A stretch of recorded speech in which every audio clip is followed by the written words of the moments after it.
ওই তারেক রহমানের মেয়ের একটা ভিডিও বের হয়েছে, সেই ভিডিও দিয়ে তারপরে এক জায়গায় দেখলাম লিখেছে যে ওদের শেখ পরিবারের মেয়েরা নাকি বিশাল আকারের সম্মানিত, তারা নাকি জীবনে, তোদের শেখ পরিবারের একটার জামাই হইল গিয়া ইহুদি, একটার বউ খ্রিস্টান, একটার যায় আকাম কুকাম করিস ইন্ডিয়াতে, তোদের তো বাংলাদেশে কিছুই নাই।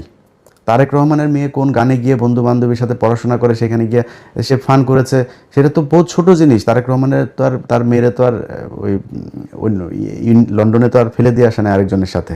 ওরা এটা নিয়েই করে। ওদের যদি লজ্জা শরম কোনো কিছু যদি থাকতো, ওদের যেভাবে জুতায়া বাংলাদেশের মানুষ পাঠিয়েছে, ওরা এতদিন অন্তত মানে পায়ে ধরে হাতে ধরে মাপ চাইতো যে ঠিক আছে আমরা যা ভুল করেছি আর ভুল করব না। ওরা আবার ঘাট তাড়ামো করে এখনও ভাব মারে ওরা আবার নাকি নাই করে তারপরে পোক্ত হয়ে বাংলাদেশের রাজনীতি শুরু করবে। তোরা আয়, তোদের জন্য তুই মনে করিস না যে এই বিএনপি তোদেরকে সাপোর্ট দিয়ে রাখবে আর বাংলাদেশের মানুষ সব মারা গিয়েছে? এত মারা যায়নি তো।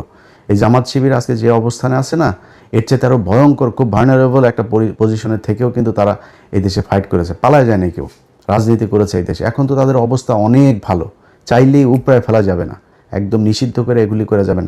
আওয়ামী লীগই তাদেরকে একদম একদম পরিপূর্ণ করে দিয়ে গিয়েছে। যাদেরকে এতদিন বলা হইতো যে রাজাকার ছিল, মুক্তিযুদ্ধের সময় জীবিত ছিল, সব ফাঁসি দিয়ে দিয়েছে। এখন কি বলবি? এখন এদেরকে রাজাকার বলবি, এদেরকে ফাঁসি দিবি, এদের বিচারের আওতায় আনবি, কিনে আনবি? চাঁদাবাজিও করে না, ধান্দাবাজি করে না, টেন্ডারবাজি করে না, মানুষের মেয়ে মানুষের দেখলে ইপটিজিং করে না, কিছুই করে না, তো তাদেরকে তুই নিবি কেমনে? আবার এই হাসিনার মতো ওই যে ইন্ডিয়ারে নিয়ে তারপর ওইভাবে, ওইটা অত ইজি হবে না বিষয়টা। এটা করতে আসলে সেই পরিস্থিতি কি হয় সেটা বাংলাদেশের মানুষ দেখিয়েছে জুলাই মাসে। যদি এরকম পরিস্থিতি আবার আসে, এই দেশের মানুষ আবারও রক্ত দেবে। রক্ত দিলে আমার মনে হয় যেই ভুল করেছে, যেই চোর বাটপার আন্তর্জাতিক ন্যাশনাল সব চোর বাটপারদেরকে বসাইছিল, ওরকম চোর বাটপার ইনশাল্লাহ আর বসবে না। একদম শুরু থেকে মানুষ বুঝবে। আমরাও মানে ওই খোলা পানিকে আমরা ওই যে দই মনে করেছিলাম, চুন দেখে আমরা দই মনে করেছিলাম ওইটারে, মনে করে তারপরে সবার কত প্রশংসা। আমি নিজেই বলেছি এই ইউনুসকে 20 বছর চাই ভাই। প্রতিটা উপদেশটা চুরি করতে করতে দেশটার একদম ধ্বংস করে দিয়ে গিয়েছে। তো এই ধ্বংসস্তূপ থেকে তারেক রহমান টেনে উঠাবে, এটাই বিশ্বাস।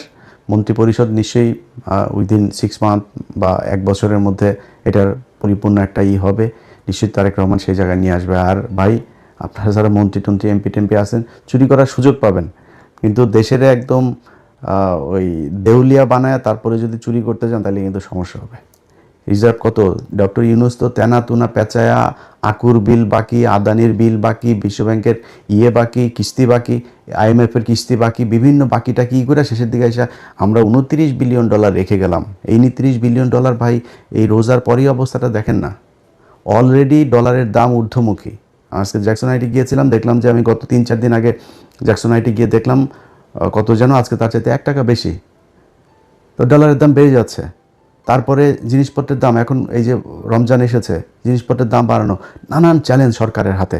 তো এই যে জায়গাগুলো, আপনারা এমনিতেই তো ভাই অস্থিরতার মধ্যে থাকবেন, তার উপরে এসে আবার এখন রাজনৈতিক যে বিরোধী দলটা আপনাকে সহযোগিতা করতে যাচ্ছে, সেই বিরোধী দলটাকে আপনি খুঁচায় খুঁচায় খুঁচায় খুঁচায় আবার সেই 71-72 এসব 71-72 ট্যাবলেট বাংলাদেশের মানুষ আর খাবে না। আপনার ওই যে 32 নম্বর ভেঙে দেওয়া হয়েছে না, এই 32 নম্বর আবার ওইখানে ওইটার করেন, যেহেতু আওয়ামী লীগের অফিস টফিস খুলে দিচ্ছেন, তো 32 নম্বর আবারও মেরামত করেন, আবারও ভাঙা হবে। এটা নিয়ে কোনো ডাউট নাই। এইভাবে আপনারা যদি নাকি আওয়ামী লীগকে রিহ্যাবিলিটেট করতে চান, করতে পারেন, করে যান, দেখেন কতটুকু আওয়ামী লীগ আর আপনারা সব এক হইয়া তারপরেও জামাতের সাথে 5 বছর পরে লাগতে আইসেন, দেখেন তারপরে জামাতের ভোট কত আছে আর আপনাদের দুইটারে মিলায় ভোট কত আছে। তো যারে জুতা দিয়ে পেটাইলেও যার লজ্জা হয় না, তারে তো আর থাপড়ায় লাভ নাই, তাই না?